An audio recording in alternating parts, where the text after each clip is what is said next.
monster? Do not call me that. After nearly getting scrapped by a certain mouse that won't be named, Nemona's finally been released, albeit on the small screen through Netflix. Based on the famous graphic novel, it's time to discuss who in this adaptation is a true hero and who's the actual monster. I'm Keith Inosi with Wicked Binge, and this is Nemona, Good to Evil. Major spoilers ahead for this latest film. Also, because the cast of characters in this film is a bit smaller than most, this video is going to be short and sweet. As always, let's start with our most noble and heroic characters. These are the good. For our gold medal of good, we're giving it to the briefly seen Queen Valeran. It may be a bit strange to give such a minor character our top spot, given that she's only in the couple of scenes before she's murdered. However, what earns her this spot is the fact that she's the only character with authority who's willing to take a chance and defy tradition. Even though Ballister's not a descendant of Gloreth and her original knights, Valeran still sees that he has what it takes to be a truly heroic knight, seeing him for him and not his lack of noble bloodline. She's his biggest supporter and would have granted that chance to other commoners too, changing what's a huge part of the current establishment. It's just unfortunate that her kindness is what ended up getting her killed, not by putting her trust into Ballister, but by not being more concerned about her director when she started questioning her decisions. Some may see her as a bit naive or dismissive, but Queen Valeran is truly just trying to do good by her people. Onto our silver medal of good, it's going to the so-called queen killer, Ballister Blackheart. Once a firm believer in the institution, Ballister ends up getting completely betrayed and framed by the director for the murder of the queen. But even once he's branded as a villain, Ballister still wants to try and do things the proper way, not wanting to hurt anyone or cause too much damage. That is not for little girls. Granted, this may come from a desire of not wanting to get into even more trouble, but avoiding unnecessary harm and collateral damage is still a noble goal. It should be noted, though, that the more time that Ballister spends with Nemona, the more comfortable he becomes with being more rambunctious and snarky towards his enemies. Again, though, he never crosses that line into being purposely cruel or evil, no matter how upset he gets at the current situation. Even with Ambrosius, he never tries to seriously hurt him. He also becomes Nemona's biggest supporter by the end of the film, even saving her life at one point by letting her know that she isn't alone, fully making up for when he briefly doubted their friendship. As the Queen would say, even if Ballister isn't perfect or worthy of knighthood by society's standards, he still has the makings of a true hero. From the quote-unquote villain to his eager sidekick, the bronze medal of good is going to Nemona. Billed as a sort of anti-hero and rebel, Nemona may seem pretty rough on the surface thanks to her supposed willingness to kill people and break stuff, but while she may still lean more on the destructive side of things, often using her transformation abilities to mess with others and cause as much chaos as possible, Nemona tends to act more evil than she actually is.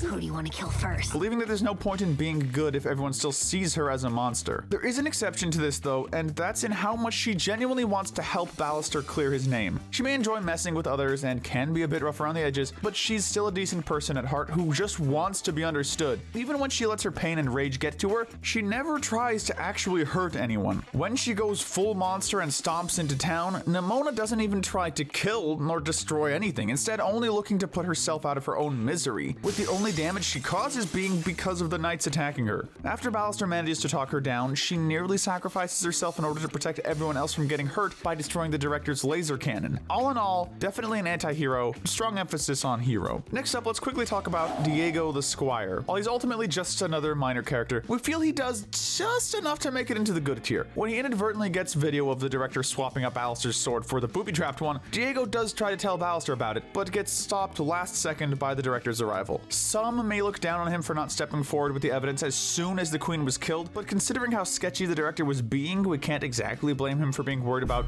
disappearing after daring to accuse the kingdom's highest form of authority. What?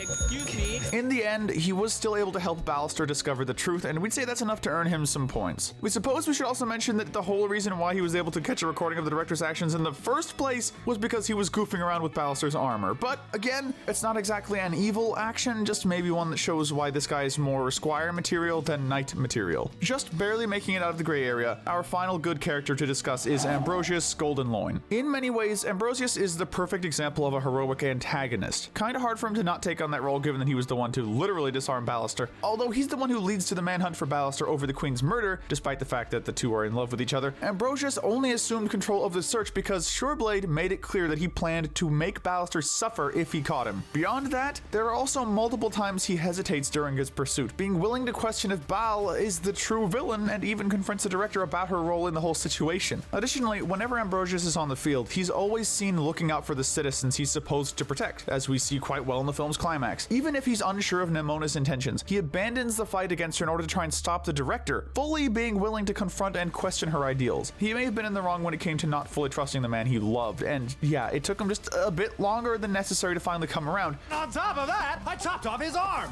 His arm! But Ambrosius is still a good guy who's willing to do what's right, even if it takes him a bit to realize what right is, instead of just following the director's manipulations. Now let's look at the characters who could certainly be better but aren't completely heartless. Welcome to the gray area. Starting off, let's discuss the legendary Gloreth. At the start of this film, she's deemed as this legendary hero who's banished a monster from the kingdom 1,000 years ago. We eventually learn, however, that not only was Gloreth friends with the so-called monster, that being Nemona, but we also see that she ultimately chose to reject their friendship despite everything. As sad as this is though, you can understand her perspective, both because she was young at the time and because she watched Nemona accidentally set fire to the village. Ambrosius also makes a good point in that he and the other descendants were forced to become knights because of Gloreth's decree. But again, this was done with good yet flawed intentions, so we ultimately can't critique her too much. It's clear what else she did in her life, given that Nemona is the only so-called monster we see, and while we'd like to think that she did some actual good in order to be worthy of her legendary status, sometimes people just end up becoming symbols on accident. As such, we can't really claim that she was a full hero nor villain, just that she misunderstood the final moments and the final confrontation between her and Nemona. From a legend to a total knight wannabe. Last in this section is Sir Thaddeus Todd Sureblade. Needless to say, this guy is a total dude bro meathead, only really wanting to be a knight for the glory and fame. He was also one of Ballister's biggest bullies in the Knight Academy, constantly treating him like garbage just for being a commoner. Thaddeus also seems like the type to use his authority to be crueler than what's necessary, making that very clear both when he tries to be the leader in the hunt for Ballister, as well as when he finally gets his hands on Ballister. Take a picture with the real knight, not some charity case. High five! Then, in the climax of the film, when it comes time to fight off Nemona's monster form, he proves himself to actually be a total coward. Not all that surprising if we're being honest. All these negative traits might have otherwise put him in the bad to evil area, but one thing that saves him is that after Nemona saves the day, Todd is shown putting flowers at her memorial, being thoroughly humbled and even treating Ballister with a bit more respect. It may be a small moment, but its signifying change in Todd's attitude is just enough to keep him out of our bottom tier.